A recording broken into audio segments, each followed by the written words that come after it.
YouTube channel अद्भुत कहानी star पर उपस्थित समस्त श्रोताओं का, भक्तों का और सब्सक्राइबर बंधुओं का एक बार फिर से स्वागत और हार्दिक अभिनंदन है। श्रोताओं, वीडियो पर चलने से पहले मैं आपसे एक निवेदन करना चाहूंगा कि जिन भाइयों ने अभी तक हमारे चैनल को सब्सक्राइब नहीं किया है तो कृपया वो चैनल को सब्सक्राइब जरूर कर लें, क्योंकि मैं आपको इसी तरीके की नैतिक, प्रेरक और ऐतिहासिक कहानियां इस चैनल पर सुनाता हूं। तो आइए श्रोताओं, आज भी मैं आपको एक बहुत ज्ञानवर्धक कहानी लेकर के आपकी सेवा में उपस्थित हूं और कहानी मैं आपके सामने प्रस्तुत कर रहा हूं। एक समय की बात है कि किसी गांव में दो व्यक्ति रहते थे। उनमें से एक व्यक्ति ईश्वर भक्त था, बड़ा आराधना करता था ईश्वर की। नियम, टाइम, व्रत, योग, यज्ञ, जप, तप इत्यादि में उसकी बड़ी रुचि थी। परंतु एक दूसरा व्यक्ति ठीक उसके विपरीत था। स्वभाव उसका दुष्ट प्रकृति का था। वो हमेशा अपनी सोच को नकारात्मक रखता था। देखिए श्रोताओ, सोच का भी बड़ा फर्क पड़ता है।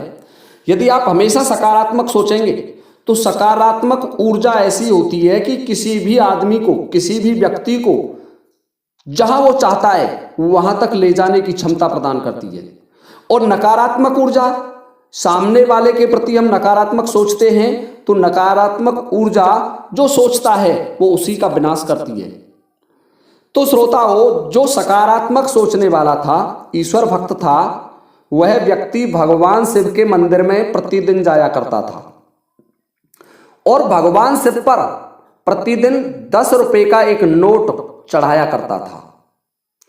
जब 10 रुपए के नोट को चढ़ाने के बाद अपनी पूजा आराधना करने के बाद वो वापस लौट जाता तो वह जो बुरे स्वभाव वाला व्यक्ति था वो ध्यान रखता था और वह उसके तुरंत बाद मंदिर परिसर में आता और उस 10 के नोट को उठा ले जाता था। श्रोताओं, जब यह दृश्य रोजाना चलता रहा तो भगवान शिव और पार्वती उस दृश्य को देखते थे। देखिए, कोई भी मन से पूजा करता है तो उसका दृश्य स्वयं भगवान देखते हैं। कोई देखे या ना देखे, लेकिन ईश्वर सर्वव्यापी हैं।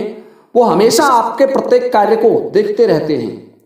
उनका हिसाब ऐसा है कि उसमें कोई भी 0.001 की भी गलती नहीं होती। उस हिसाब में कोई कहीं भी कमी नहीं निकाल सकता। बड़ी अच्छी तकनीकी है उनके पास। तो भगवान शंकर और पार्वती उन्हें देखा करते थे। जब वह 10 रुपए चढ़ाने वाला आता, जो भक्त था, अच्छा स्वभाव वाला था, वो आता और भगवान शिव के मंदिर पर 10 रुपए चढ़ाता तो भगवान शिव कहते, तथास्तु, ऐसे ही रहो भक्त। और वह रुपए चढ़ाने के बाद वापस चला जाता।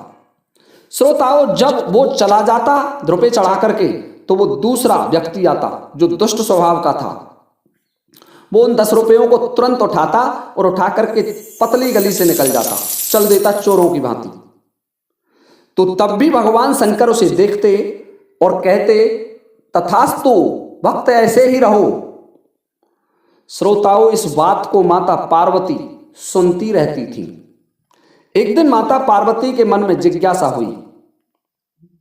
जब उस भक्त ने रुपए चढ़ाए और उस दुष्ट प्राणी ने, दुष्ट व्यक्ति ने उन रुपयों को उठा लिया और शंकर भगवान ने दोनों से समान शब्द कहे, चढ़ाने वाले से भी कि तथास्तु, तुम ऐसे ही रहो, और ले जाने वाले से भी यही कहा, जो मंदिर से उन रुपयों को चोर लेता, उठा लेता, उनसे भी यही कहा कि तथास्तु, आप ऐसे ही रहें। तो पार्वती जी को बड़ी जिज्ञासा हुई। पार्वती जी भगवान शंकर से कहने लगी, प्रभु, इन दोनों में आपने क्या अंतर किया? आपने तो जो आपको, आपकी सेवा करता है, आपकी पूजा करता है, आप पर धन चढ़ाता है, आप पर रुपए चढ़ाता है, उससे आप ये कहते हैं कि तथास्तु, आप ऐसे ही रहो।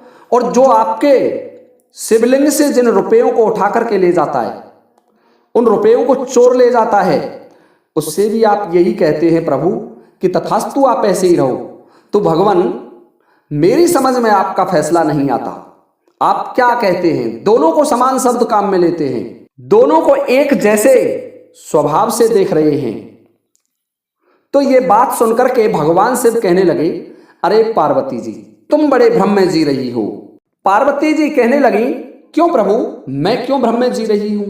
कि देखिए, मैंने जो पैसे चढ़ाने वाला था, जो मेरा भक्त था, मंदिर पर आया और उसने रुपए चढ़ाए 10 रुपए, और मैंने उससे ये कहा कि तथास्तु ऐसे ही रहो, अर्थात मेरी बात का भावार्थ नहीं समझी तुम।